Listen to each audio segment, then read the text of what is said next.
Assalamu alaikum. This is Radio Sadai Hurriyat Jammu Kashmir. I am Abdul Salam with Kashmir Update. In Indian illegally occupied Jammu and Kashmir, a huge number of Indian paramilitary forces have arrived in the territory, while most of them have been deployed in North Kashmir and parts of Jammu region.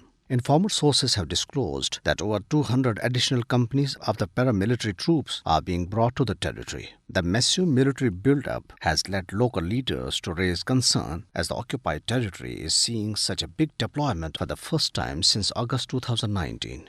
The locals fear that the massive troop movement indicates that something big is going to happen in the territory. It is pertinent to mention here that World Human Rights organizations have already warned of genocide in the territory.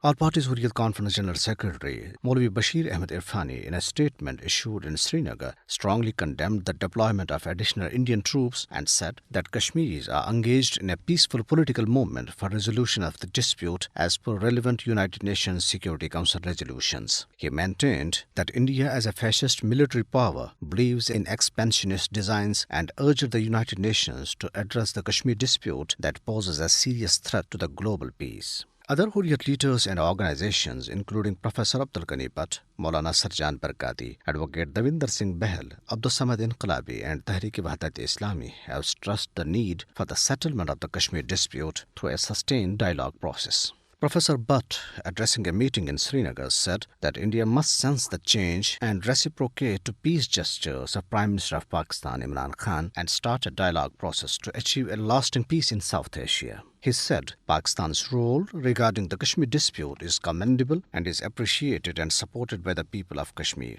Advocate Davinder Singh Bahal, speaking at a public function in Jammu, pointed out that India was conspiring to disturb religious harmony to divert the attention of international community from Kashmir dispute.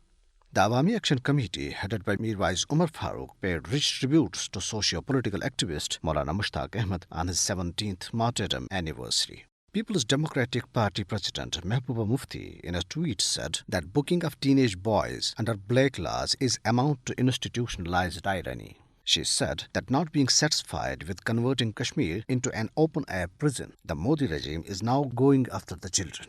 Pro-freedom leaders Muhammad Yasin Malik and Naeem Ahmed Khan were made to appear on virtual mode from notorious Tihar jail in New Delhi before a Tata court in Srinagar today.